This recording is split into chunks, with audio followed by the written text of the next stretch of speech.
Joel Sherman back with three up. We're doing this the day of, the night of Game 3.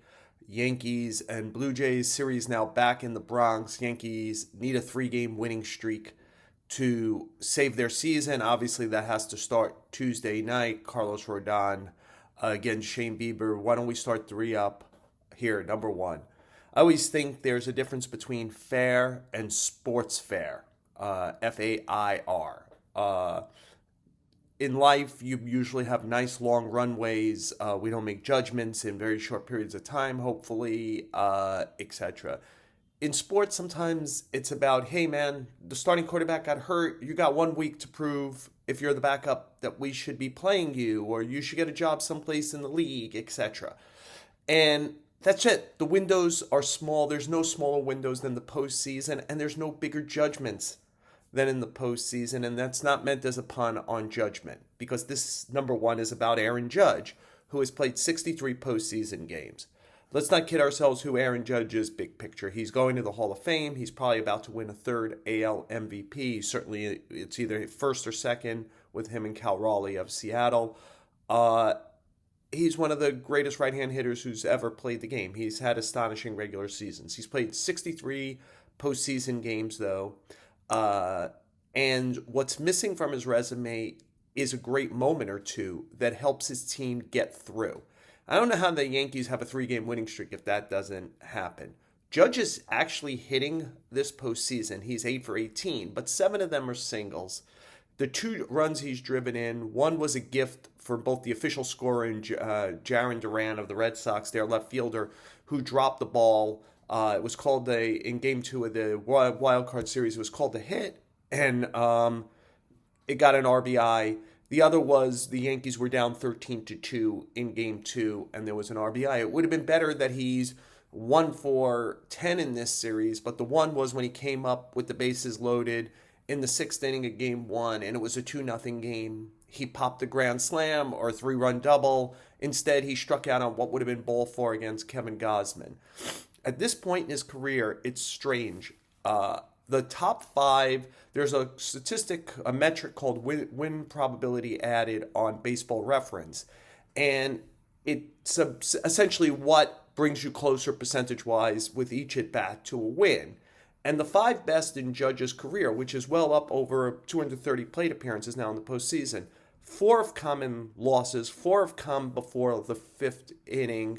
One of them came in the 1st inning last year of Game 5, a 2-run homer off of Jack Flaherty. Later in that game, Judge dropped the fly ball in center field that triggered a 5-run inning for the Dodgers and the downfall for the Yankees that ended their season. So he is still missing, a signature where it's throw him on the shoulders. And I just don't know how the Yankees do this the next 3 days, unless it's not just singles. It's some real meaning, stuff we remember 10 years from now. Judge has played almost a decade now. What's your memory of him in the postseason? At this point, it's probably dropping that fly ball. He has to carry this team and have a couple of big moments. He is hitting. A lot of guys on the team aren't, but this is the judgment on a historic great player, is does he do it at this time of year or not? Number 2, 80 of the last 90 teams that have gone down, 80 of the 90 teams all time who have gone down 2-0 in a 5-game series have lost. 17 of the last 18 have lost. The one exception in that 17 to 18 is the 2017 Yankees, who beat a very good Cleveland team. That is the defending AL champions in 2017. Remember, they went to Game 7 the year before in the World Series against the Cubs, and they had the best record in the American League. They go down 2-0. They came back home, 1-2, back to Cleveland, and 1-3. By the way, Judge went 1 for 13 with 11 strikeouts in those 3 games. They won in spite of him in those 3 games. Why did they win? Is there some formula the Yankees could grasp onto now? Well, it started with a great start in Game 3 by Masahiro Tanaka, 7 shutout innings. Is Carlos Rodon up to it tonight? He's got to get the ball deep and give a belief system that the Yankees can slow down this high contact and suddenly very powerful Toronto lineup.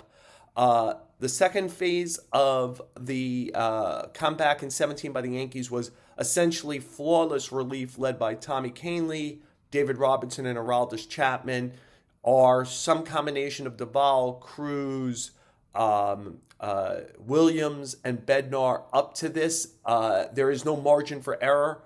They got to hold the leads late if the Yankees are going to have a chance. And the big hits in that series were by Greg Bird, hit a homer to win a 1-0 game in Game 3. Lots of big hits by Didi Gregorius and a couple by Brett Gardner. They're going to need some guys from the chorus besides Judge to step up and have some big moments here to have a 3-game winning streak. And I mentioned the name that takes me to number 3.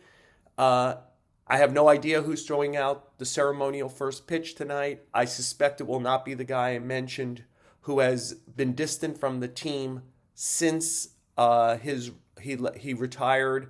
And really it was a forced retirement. Brett Gardner wanted to come back for another year. The Yankees moved on from him. It was not a pleasant ending for a guy who was a career-long Yankee and really appreciated by the crowd. He obviously had tragedy with his family in the last calendar year, losing a son.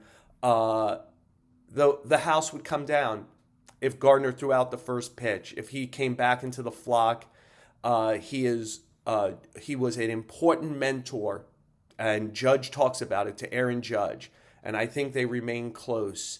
I wish there was a way the Yankees could bring back Brett Gardner, who I personally liked, and who I thought maximized his talent as a Yankee as much as anyone else. It might be a good way to see if they could trigger a 3-game winning streak.